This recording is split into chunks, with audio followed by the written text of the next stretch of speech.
Okay, pag-usapan guys, grabe.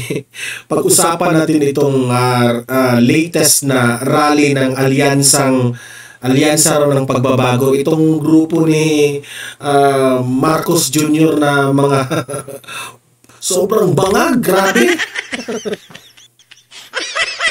Oh, ito ipapakita ko yung latest na rally nila, okay? Panoorin natin itong speech ni Manny Pacquiao. Ito si Manny Pacquiao, grabe, ang kanyang style ng speech niya, lumang diskarte na talaga. Grabe. Yung mga susuyuin niya yung tao naman nakatulala lang na para bang alam na ng taong bayan na binubola lang talaga. Di ba? Itong mga politicians na itong mga kagaya nitong Manny Pacquiao, Bongbong Marcos, Senator Amy Marcos, halatang-halata na po kayo na nambubola kayo sa mga speech ninyo. Oh, halatang-halata, grabe. Oh, at ito, si Senator Amy Marcos, manang-mana talaga sa mga Marcos.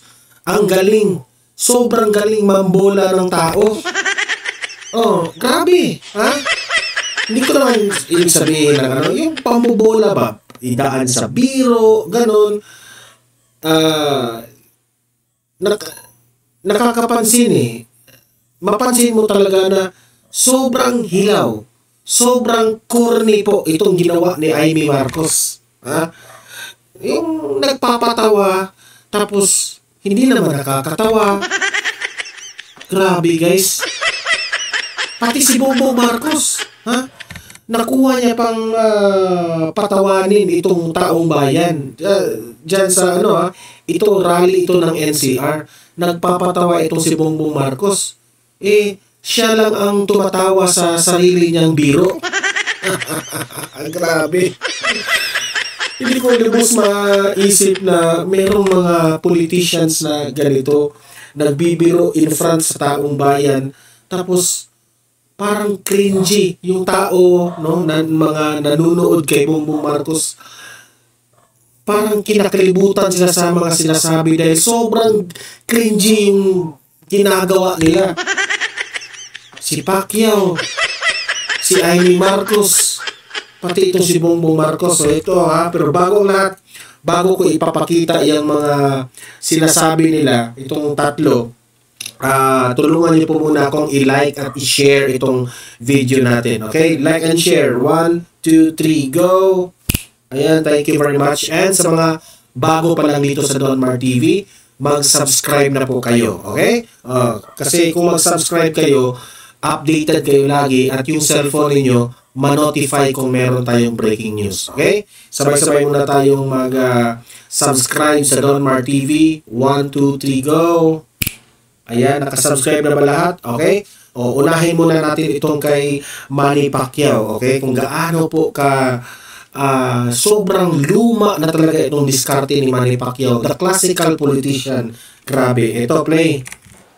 Alam niyo po, naisip ko lang, na-realize ko lang lahat talaga dito sa bansa natin. Kasi naawa ako sa ating mga kababayan na naghihirap, na nagugutom.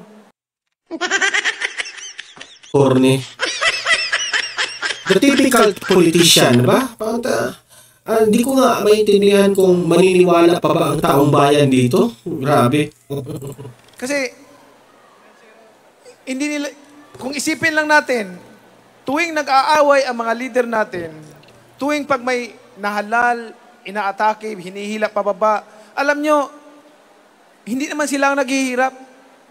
Anong ginagawa mo kay Bongbong Marcos noong 2022? Yung mga sinasabi mo, Pacquiao, kinain mo rin. Ginawa mo yan. Binatikos mo si Bongbong Marcos, tapos sasabihin mo ngayon, na-realize mo? Hindi ang mga opisyal naghihirap. Ang naghihirap, ang sambayan ng Pilipino. Buti alam mo. O bakit mo yan ginawa? Bakit mo yan ginawa kay Bongbong Marcos? Di ba? Kung matatandaan natin, 2022, binanatan niya ng binanatan si Bongbong Marcos. Tapos, ngayon, bobulahin na naman niya ang taong bayan sa mga ganyan mong pauto. Mga mamamayan na mga mahirap, lalo silang nagugutom. Kailangan ma-realize natin yan. Dati na kaming nakarealize niyan, Pacquiao. Ikaw, ngayon pa lang. Ngayon ka pa lang nakarealize. Kung sino yung hinalan ng tao, respetuhin natin, pagbigyan natin pagkakataon. Oh. Kaya sa sobrang respeto mo, nakipagkaalyado ka na ngayon. Na magserbisyo para ipakita ang kanyang kakayahan na matulungan ng ating mga kababayan. Alam mo, tingnan mo ang bansa natin. Tingnan nyo po, kung isipin natin mabuti, tingnan nyo po ang bansa natin. Mula noon hanggang ngayon, ano nagiging development? Ano naging ano nagiging development? Uy, nandyan si Bongbong Marcos, presidente yan. So, anong ibig mong sabihin? Walang epektong ginawa ni Bongbong Marcos? Look at it. Siya, tingnan niyo yung bansa natin. Bakit? Walang asenso sa pamumuno ni Marcos? Ito, ng mga pamilyang Pilipino, mas maraming naghirap, maraming nagugutom. Ako man po, naranasan ko yan. Kaya ramdam ko ang... Tama yan, Pacquiao. Maraming nagugutom, naranasan mo, alam, kahirapan. Alam, sinabi mo na yan dati. Ha? Sinabi mo na yan. Kaso, Pacquiao, hindi na mauuto ang taong bayan sa mga ganyang diskarte. Sorry, Pacquiao. Bawat hirap, gutom ng mga mahirap na tao. Kaya ko nasabi ito dahil ang epekto ng pagbabangayan ng mga nasa gobyerno, pag-atake ng paghihila ng mga nakaupo, alam nyo, isa yan sa dahilan para magkaroon ng tagumpay ang ating bansa. Para magkaroon ng kasaganahan at success ang ating bansa. Ang bawat Pilipino lalong nagugutom. Kaya po, loobin ng Panginoon, ako makabalik ulit. Bawat Pilipino lalong nagugutom. Sabihin mo yan kay Bongbong Marcos.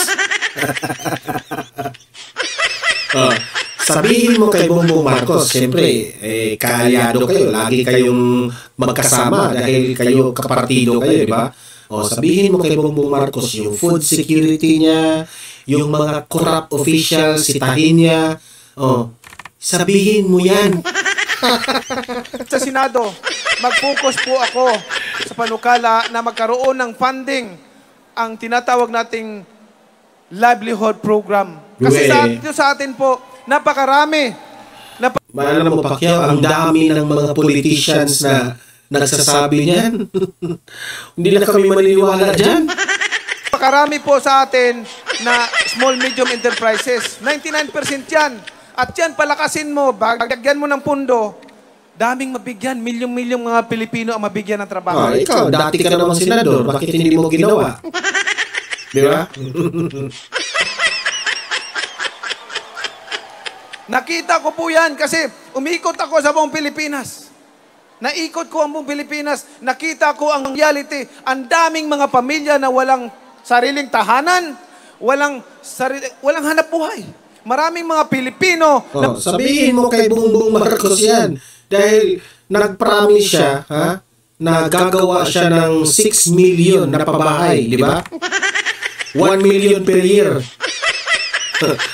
Di ba, kung matatandaan natin, ako, naniniwala ako doon, nagmamayabang pa ako dyan. Nung time na the first year ni Bongbong Marcos, sabi niya, 1 million per year ang pabahay na gagawin ni Bongbong Marcos. Anong nangyari? Meron ba? Anong nangyari? Magti 3 years na, hindi nga umabot ng milyon. Walang hanap buhay. Kaya kailangan na nating magising, kailangan na nating mag-focus tayo doon sa problema ng bayan. Ano ba yon? Yung 99% na yon, kailangan maibaba natin yon ng mga pamilya, bawat Pilipino, guminhawa at magkaroon ng hanap buhay. Nang sa gayon, hindi nila maranasan yung naranasan ni Manny Pacquiao na matulog gilid sa kalye, naranasan ni Manny Pacquiao na magutom at walang makain sa isang araw, tubig lang inumin para makasurvive. Yan ang pinagdaanan ko. Kaya ganun po ako kapassionate na ipaglaban ang mga mahirap na tao. Dahil doon po ako nanggaling. Wala pong, hindi po ako mahiyang isabihin. Parang may kumakantsaw na sa audience. Ay! Sa lahat kung ano yung pinagdaanan ko. Kasi ano ba yung pagmamalaki ko? Lahat ng ito, bigay lang ng Panginoon sa akin. I became successful as a boxer, not because of my own strength, but because of God's love, mercy, blessings. Yun po, naging natagumpay tayo. At pasalamat ako sa Panginoon at ginamit niya ako na makapagdala ng pakarangalan sa ating bansa at maging proud tayo mga Pilipino. So, sa tingin mo, sa pagiging magaling mong boxer, sa tingin mo, mapaunlad mo ang bayan? Huwag mo na isali yan. Ako sa totoo lang, kung kayong mga taong bayan, kung buboto pa kayo dito kay Manny Pacquiao, maawa na kayo sa bayan natin. Huwag na kayong bumoto dito. Nagsenador ito, wala itong nagawa. Sa totoo lang, meron man, pero walang epekto. I hope na tayo mga public servant, kung tayo man ihalal ng tao, pagkatiwalaan ng tao, lalo na sa darating na halalan, gampanan natin na ang makinabang. Daming mga promises itong mga... Ito yung mga classic politicians na at the end of the day, wala pa rin magawa. Ang mapamayang Pilipino, ang makinabang, ang mga mahihirap na tao. Yun po ang importante. Ang makinabang raw ay yung mahihirap na tao. Bakit? Sa panahon ni Marcos ngayon, sa 3 years, sino ang nakinabang? Congressman. Ayuda! Ay, nako.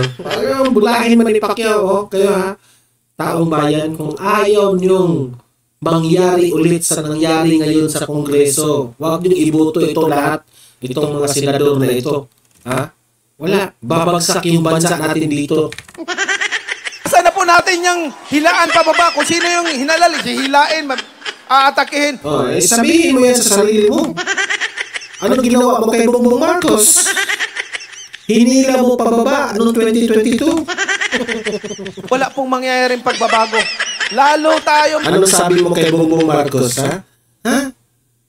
Milyon-milyon, billion-billion ang korupsyon ng... trillion nga sabi mo korupsyon ng mga Marcos. Maghihirap niyan. Isipin natin, mga matatalino tayo, mga kababayan ko. Matatalino tayo. Kailangan lang natin magkaisa para doon sa isang minimiti nating tagumpay, kaunlaran ng bansa. Nang sa gayon, ang bawat Pilipino walang maiiwan. Kaya dito, sa alyansa, para sa... So, yun po kayo na po ang humusga. Kung karapat-dapat bang iboto si Pacquiao. Ako, sa tingin ko, the typical politician na at the end of the day, wala pa rin magawa. Okay? Punta dito tayo kay Amy Marcos. Amy Marcos, pasok! Magandang hapon po, Pasay! Pasaya ng pasaya ang Tingnan nyo gaano ka-cringy and ka-corny itong si Amy Marcos. Kayo nang humusga kung dapat ba iboto itong kind of politician, itong mga ganito Huwag na po tayong magpabudol po. Totoo lang. Pasay! Talaga naman, magandang hapon sa aking tukayang Mayora, Emmy Calixto, si Tony, lahat ng NCR mayors na todo suporta sa atin. Maraming salamat dito sa pinaka na lungsod. Pinakabungad ng ating bansa dahil narito ang airport, International Airport ng Pinas. Pinakamalikhain pagkat narito ang CCP, ang folk arts, ang aliwan ng PICC, lahat yan. Pinakamasaya pagkat may entertainment, may nightlife, may shopping at iba pa. Higit sa lahat, pinakaloyalista sa pamilya ko, Marcos, mula sa umpisa, mula noon hanggang ngayon, Marcos pa rin ang... Marcos pa rin? Pero anong tawag ng taong bayan sa iyo? Namamangka sa dalawang ilog. Di ba? Akala ko, Amy Marcos, akala ko nung una, ikaw, hindi ka papanig sa Duterte at sa Marcos dito sa mga senatorial slate. Kinain mo rin ang sinabi mo? Marcos pa rin. Loyal. Marcos pa rin. Sorry, ikaw na lang. Pasay! Maraming salamat. Tingnan niyo yung reaction ng tao. Di ba? Wala. Walang laman. Asahan ko, pinakapanalo ako dito.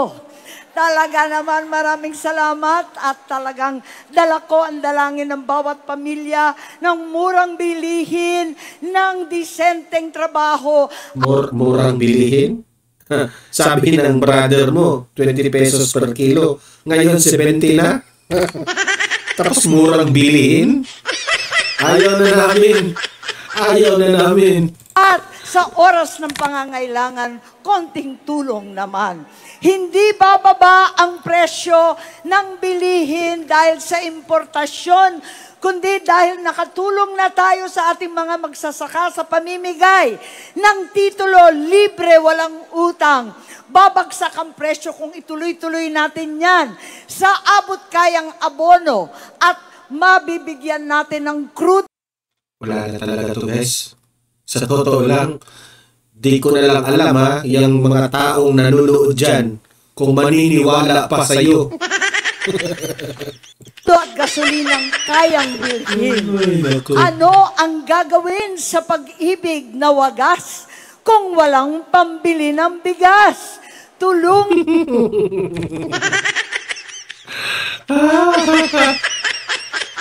Senator Amy, wag mo naman banggitin yung bigas. Nandiyan sa katabi yung brother mo.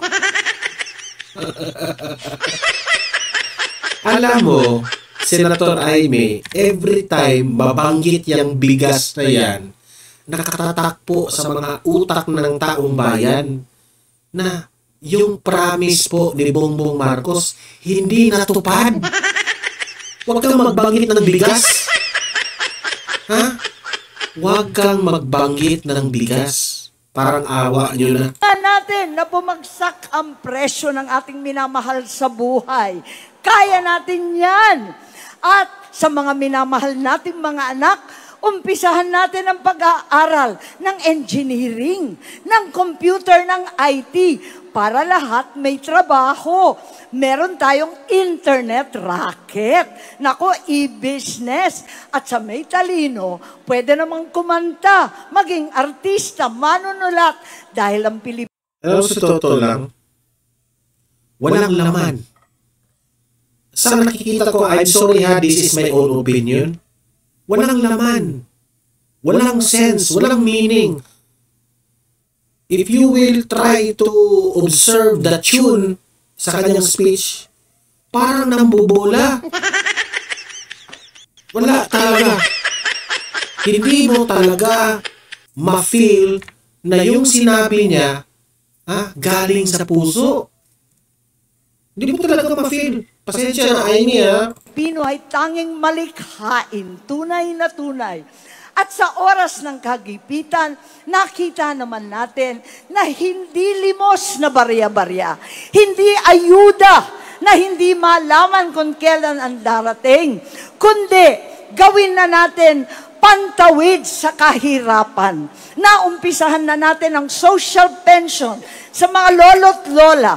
Tumatanggap na ang pinakamahihirap ng 1,000 kada buwan para sa gamot, pagkain at iba pa. Palawakin natin yan at isama lahat na naghihirap na walang trabaho, lahat ng ating mga may kapansanang PWD, lahat ng solo parents na milyon-milyon na. Tulungan natin ang bawat isa. At sa oras na nagkasakit, dapat zero balance na ang ating mga ospital. Dapat zero budget. Binanggit mo pa. Sabihin mo yan sa kapatid mo, bakit yan zero budget ang PhilHealth? Tapos nag-promise pa siya na, papaigtingin pa namin ito. Utot niyo. Napasa ko na rin ang libreng libing at napakakawawa naman po na Nililibre niyo ang libing, ha?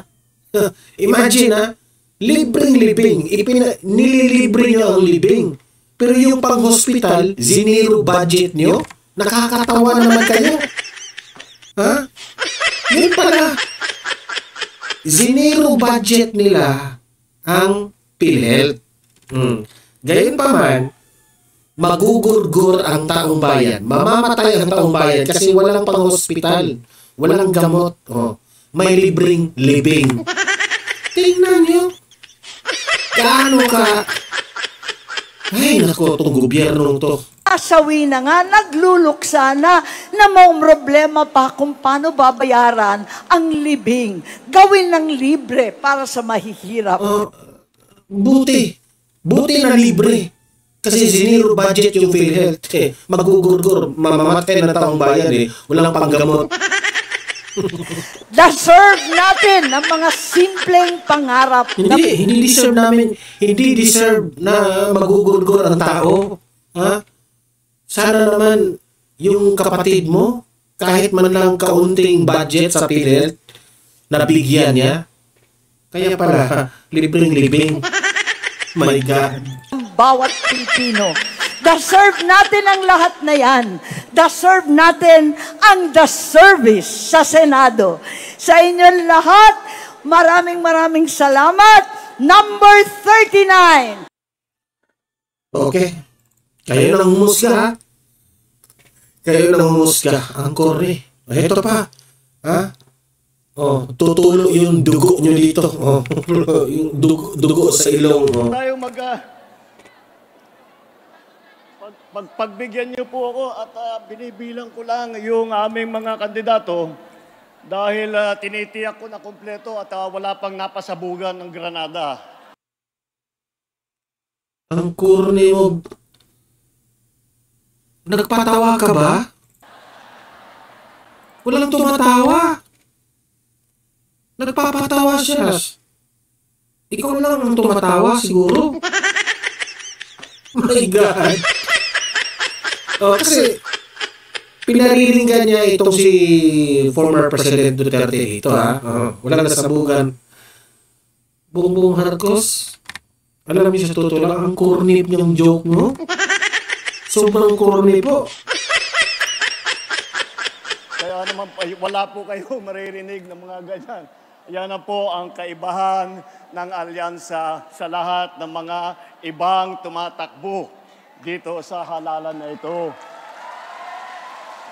Wala po kayong maririnig na masasamang salita. Wala po kayong maririnig. Walang maririnig na masamang salita. Ano yung suka-suka mo? Ano yung pinariringgan mo dyan sa nasabugan ng granada? Hindi ko talaga maintindihan siya, no? Bongbong Marcos, ha? May ito, nakatulog ka ba ng maayos?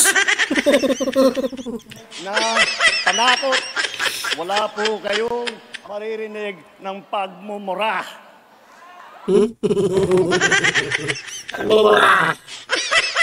Dahil po, nakita nyo naman po, narinig nyo po ang programa ng ating mga kandidato. Hindi lamang ang programa, mas mahalaga pa siguro ay ang kanilang nagawa na. At kung titignan nyo po ang record po nila, lagi lang kanilang iniisip ang kapayapaan at ang kaunlaran para sa bawat Pilipino, para sa buong Pilipinas. Makikita nyo naman po ang galing ng aming hinaharap. Kaya malakas po ang loob ko para makaharap sa inyo at sabihin na iboto ninyo ang ating mga kandidato. Dahil napakagaling, napakahusay po, at bukod pa ron, napakamabuti na tao lahat ng aming kandidato. Kung iisa-isahin po natin, alam naman natin, napakagaling lahat. Narinig nyo na yung kanilang mga achievement. doon sa kanilang pinagdaanan ng iba't ibang mga posisyon sa pamahalaan, sa serbisyo publiko.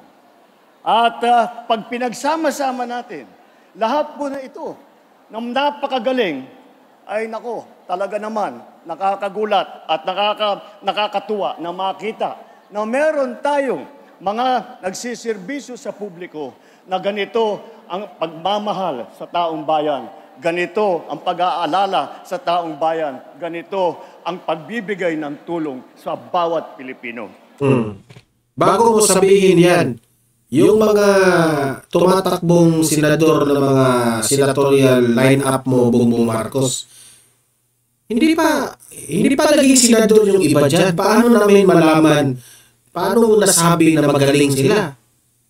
Yung iba dyan, dati ng mga senador rin. Wala namang nagawa.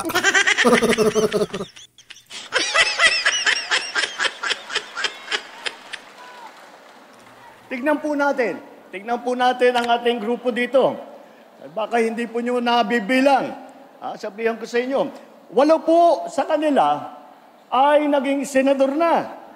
Senator Cayetano, Senator Lacson, Senator Lapid, Senator Marcos, Senator Pacquiao, Senator Revilla, Senator Soto, Senator Tolentino. Anong nangyari? Saan banda naging magaling sila? Sige nga. Anong nagawa nila, Bongbong Marcos? Sabi ni Manny Pacquiao kanina, tingnan nyo ang bansa natin. Dahil dyan, hanggang ngayon. Di ba? Hirap na hirap pa rin ang bansa natin. Yang mga senador dyan na nakipagkaalyado sa iyo na mga dating senador na, bakit namin iboboto yan ulit? Na wala namang naging epekto sa kanila. Ano bang nagawa nila? Ano bang tumatak sa isipan ng taong bayan na dapat namin silang iboto ulit? Wala. Lahat po yan, dumaan na sa Senado.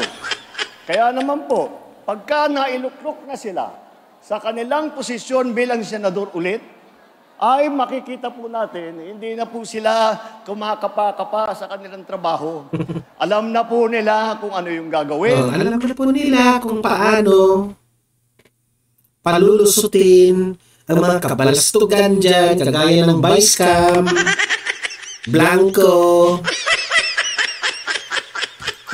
Alam na po nila ano ang pangangailangan ng tao dahil habang buhay na silang nagseserbisyo sa inyong lahat.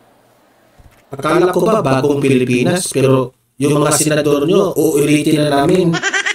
Gusto namin ng pagbabago, so gusto namin bagong senador rin.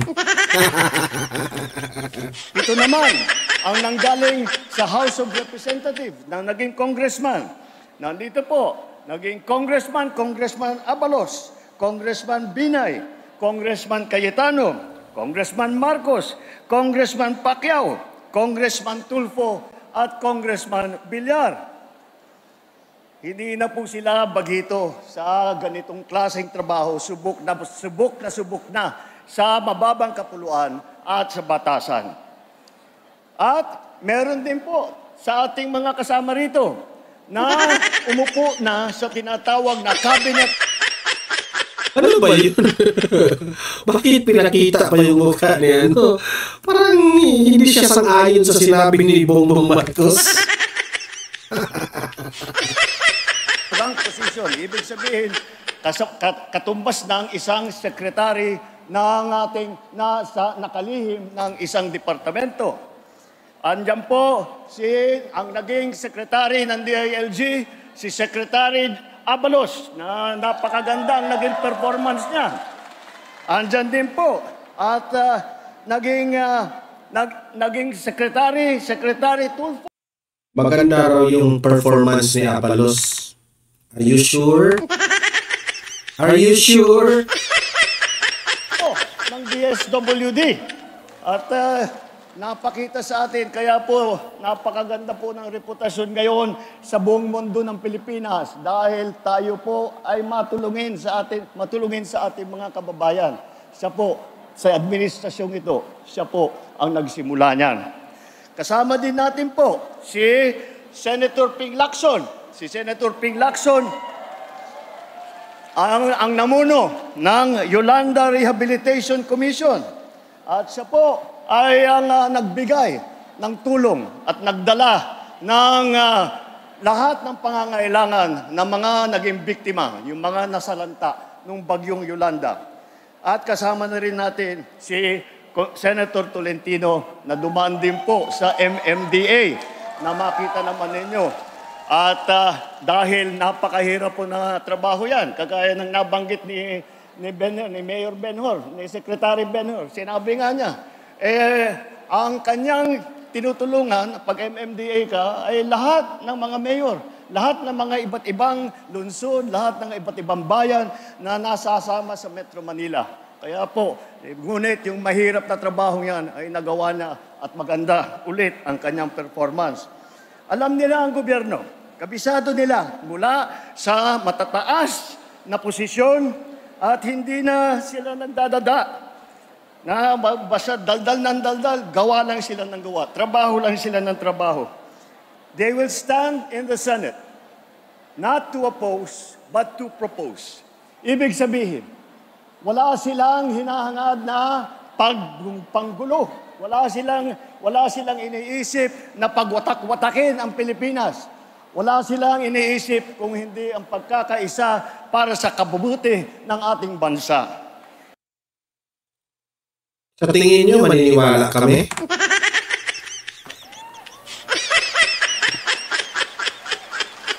Narinig nyo rin po ang tatlo sa aming kandidato na naging gobernador.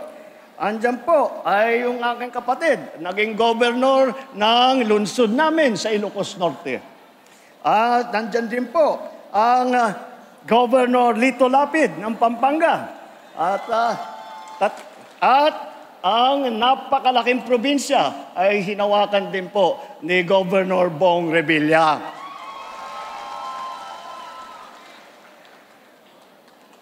Meron din po tayo mga mayor ng mga malalaking lungsod. Andyan din si Mayor Abalos dati ng Mandaluyong kung saan nakatanggap ng karami-rami na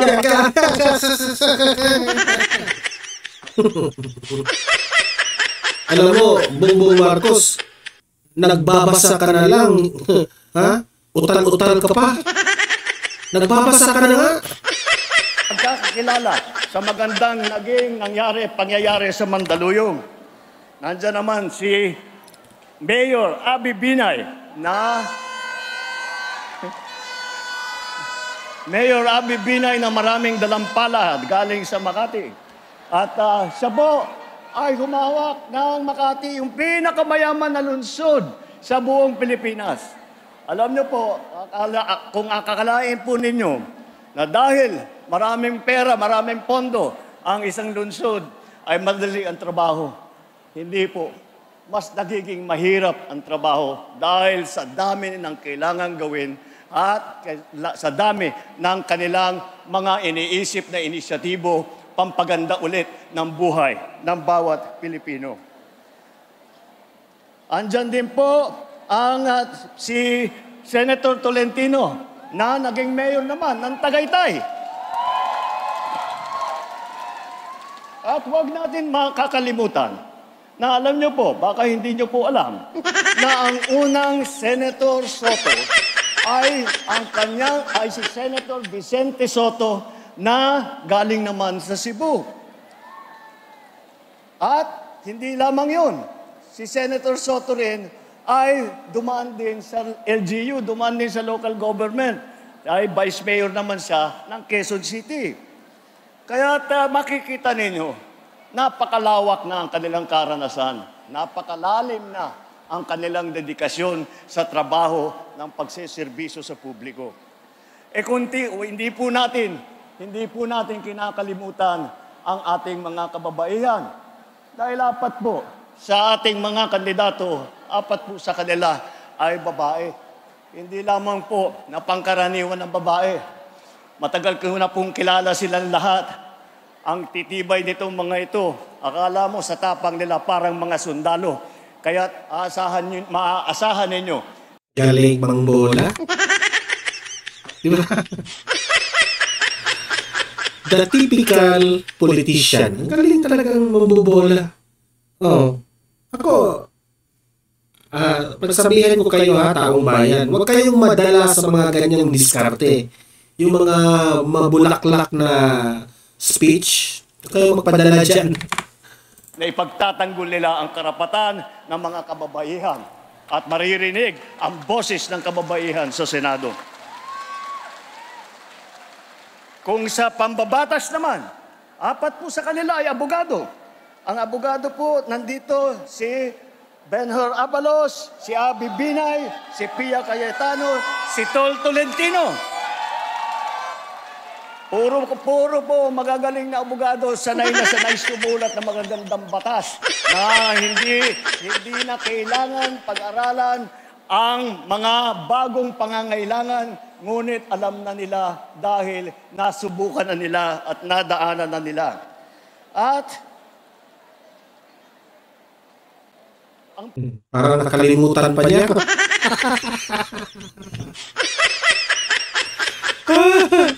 Nagbabasa ka na nga.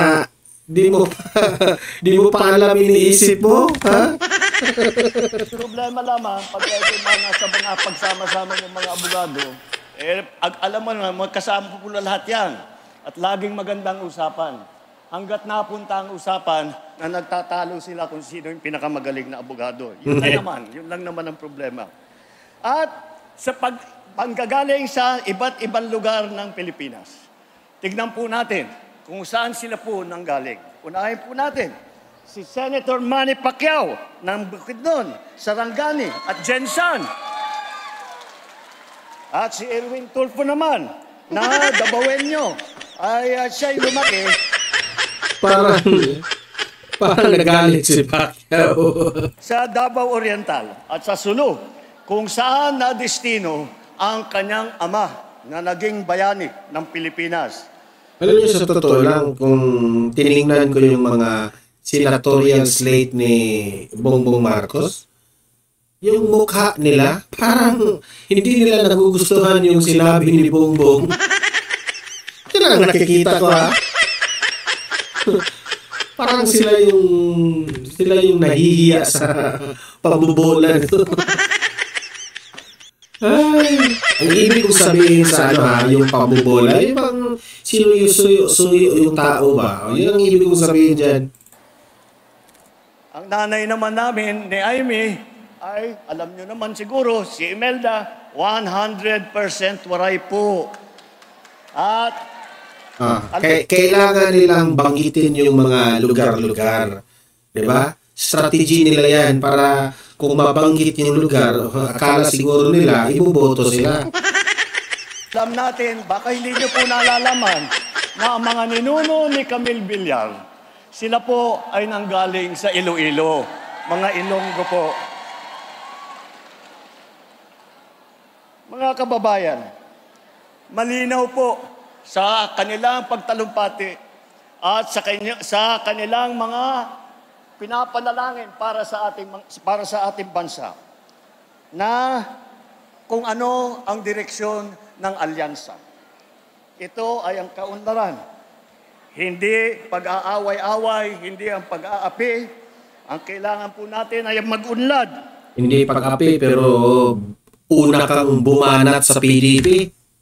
Di ba? Bakit mo pinarilingan dyan? Parang nakabili lang ng suka. Anong tawag mo doon? Hindi nang-aaway, pero ikaw yung una, ha? Hindi po nananakot at nagsisisigaw. At ang kailangan po natin ay solusyon. Hindi po ang mga mainit. Sobrang hilaw po. Hindi siya meaningful. Nagsabi ka niyan, pero parang hindi na meaningful. Sa tingin ako, honestly, hindi ko talaga mafe-feel na yung mga sinasabi mo ay talagang galing sa puso mo. Totoo lang, ha? Init at maanghang na salita na wala namang kinalaman at wala namang kabuluhan. Ang mga kandidato ng alyansa ay kasama natin sa pagtataguyod ng Bongbong Marcos, mukha yata pinapawisan ka na dyan. Pinapawisan na, oh. Kulang siguro yan sa follow-up. Follow-up ba? Kulang sa follow-up ng practice ng speech. Yun ang ibig kong sabihin. Kulang sa follow-up eh. Pinapawisan siya kasi hindi siya walang follow-up na mag-practice. Dapat mag-follow-up ka na ng practice para hindi ka mag-utal-utal. interes ng kapakanan ng bawat Pilipino. Ipaglalaban natin ang ating soberanyo at karapatan ng... Parang na-pressure siyang nagbabasa. Sa totoo lang. Basta,